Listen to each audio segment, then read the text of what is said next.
Hi friends, ನಿಮ್ಮೆಲ್ಲರಿಗೂ ಕೂಡ ನಿಮ್ಮದೇ ಆಗಿರ್ತಕ್ಕಂಥ ಯೂಟ್ಯೂಬ್ ಚಾನಲ್ ಸ್ಟಡಿ ವಿತ್ ಪರಶುರಾಮ್ಗೆ ಸ್ವಾಗತ ಅಂತ ಹೇಳ್ತಾ, ನಾಳೆ ನಡೀತಕ್ಕಂಥ 8ನೇ ತರಗತಿಯ ಸಮಾಜ ವಿಜ್ಞಾನದಲ್ಲಿ ನಾನು ಈ DSCERT ಅವರು ರಿಲೀಸ್ ಮಾಡಿರ್ತಕ್ಕಂಥ ಪ್ರಶ್ನೆ ಪತ್ರಿಕೆಯ ಬ್ಲೂ ಪ್ರಿಂಟ್ ಆಧಾರದ ಮೇಲೆ ನಾವೇ ಒಂದು ಪ್ರಶ್ನೆ ಪತ್ರಿಕೆಯನ್ನು ಕೊಡ್ತಾ ಇದ್ದೀವಿ.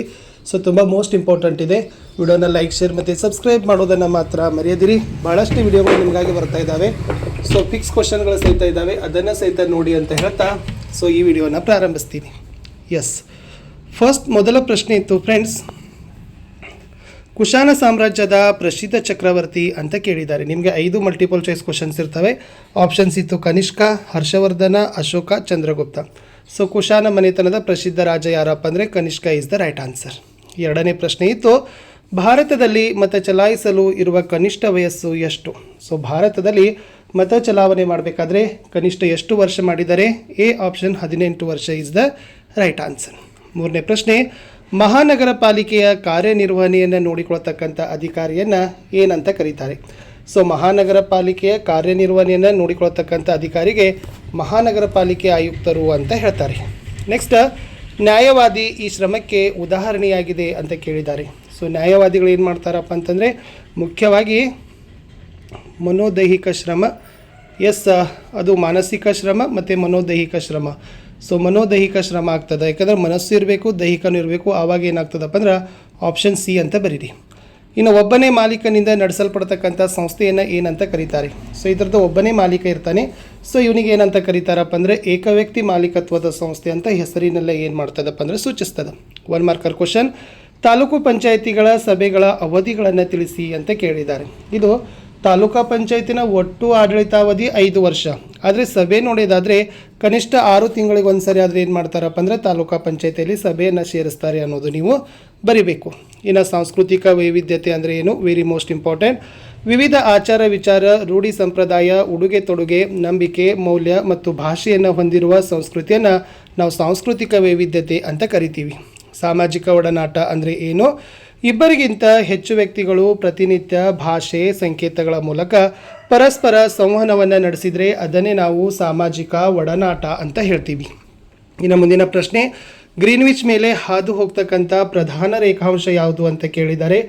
ಗೊತ್ತಿರಲಿ, ಅದನ್ನೇನಂತಾರಪ್ಪ ಅಂದರೆ 0 ಡಿಗ್ರಿ ಅಕ್ಷಾಂಶ ಅಂತ ಕರೀತಾರೆ. ಇನ್ನು ಪುನರ್ರಫ್ತು ವ್ಯಾಪಾರಕ್ಕೆ ಒಂದು ಉತ್ತಮವಾಗಿರ್ತಕ್ಕಂಥ ದೇಶ ಯಾವುದು ಅಂತ ಕೇಳಿದ್ದಾರೆ.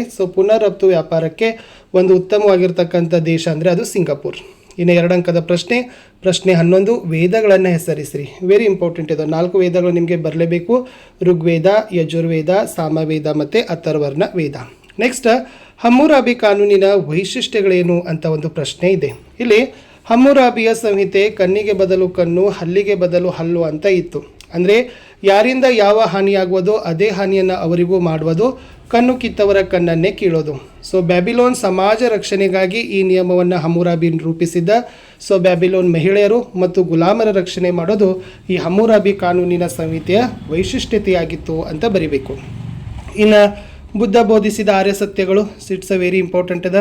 ಲೋಕವೆಲ್ಲ ದುಃಖ ಹಾಗೂ ನೋವಿನಿಂದ ಕೂಡಿದೆ. ಆಸೆ ದುಃಖಕ್ಕೆ ಮೂಲ ಕಾರಣ. ಅತಿಯಾದ ಆಸೆಯಿಂದ ಬಿಡುಗಡೆ ಪಡೆದಾಗಲಿ ನೆಮ್ಮದಿ ಬದುಕು ಸಾಧ್ಯ. ಅಷ್ಟಾಂಗ ಮಾರ್ಗದ ಅನುಸರಣೆಯಿಂದ ಆಸೆಯಿಂದ ವಿಮುಕ್ತಿ ಸಾಧ್ಯ. ಇನ್ನು ಸನಾತನ ಧರ್ಮದ ವಿಶೇಷತೆಗಳನ್ನು ಕೇಳಿದ್ದಾರೆ. ಫಸ್ಟ್ ಏನಪ್ಪ ಅಂದರೆ ಎಲ್ಲರೂ ಸುಖಿಗಳಾಗಿರಬೇಕು, ಎಲ್ಲರೂ ರೋಗಗಳ ಚಿಂತನೆಯಿಂದ ಮುಕ್ತರಾಗಿರಬೇಕು, ಎಲ್ಲರೂ ಶುಭವನ್ನೇ ಕಾಣುವಂತಾಗಬೇಕು, ಯಾರೂ ದುಃಖಿತರಾಗದೇ ಇರಲಿ ಅನ್ನೋದು ರೈಟ್ ಆನ್ಸರ್.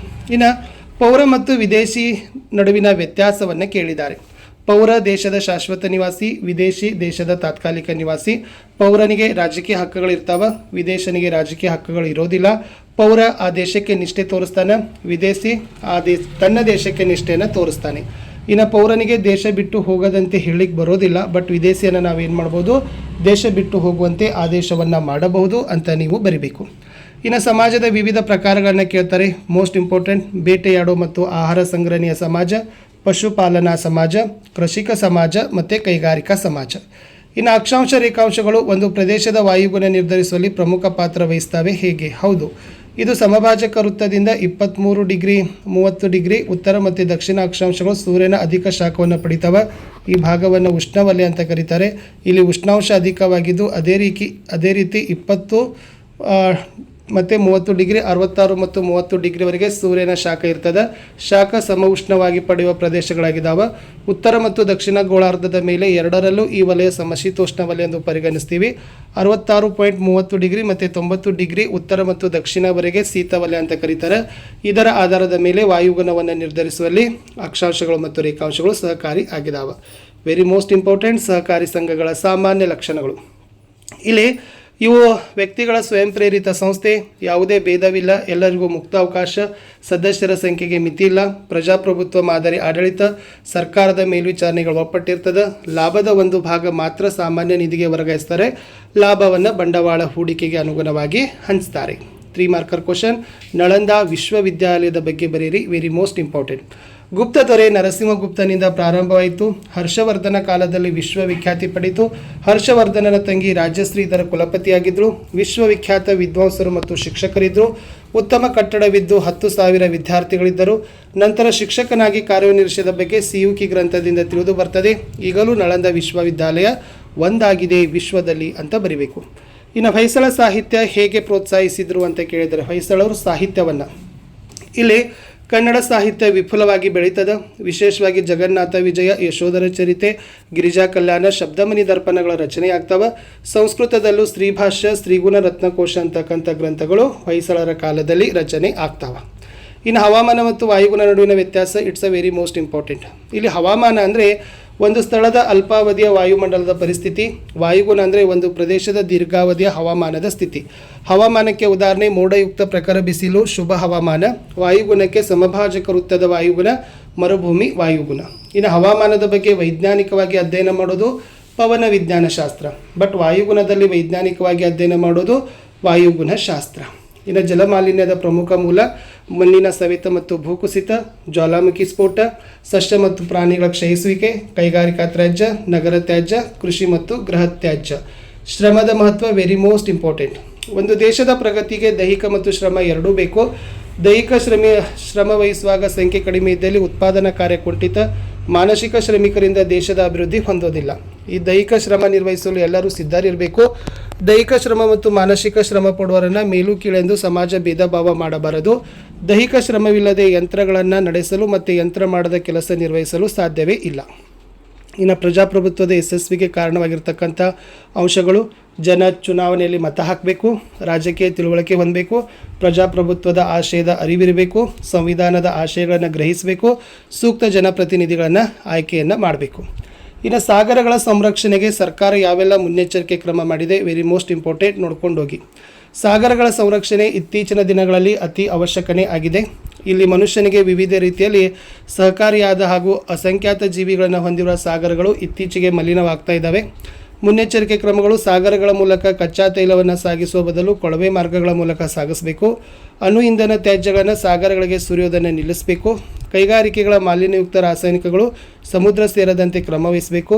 ತ್ಯಾಜ್ಯ ವಸ್ತುಗಳನ್ನು ಬಂದರು, ರೇವು ಪಟ್ಟಣಗಳಲ್ಲಿ ಎಸೆಯುವುದನ್ನು ನಿಯಂತ್ರಿಸಬೇಕು. ಕರಾವಳಿ ಮರಳು ದಂಡೆಗಳು ಹಾಳಾಗುವುದನ್ನು ತಡೆಯಬೇಕು. ಸ್ವಚ್ಛ ಸುಂದರ ಪ್ರವಾಸಿ ತಾಣಗಳ ನಿರ್ಮಾಣ, ಪ್ರವಾಸಿಗರಲ್ಲಿ ಸ್ಥಳೀಯರಲ್ಲಿ ಜಾಗೃತಿಯನ್ನು ಮೂಡಿಸಬೇಕು.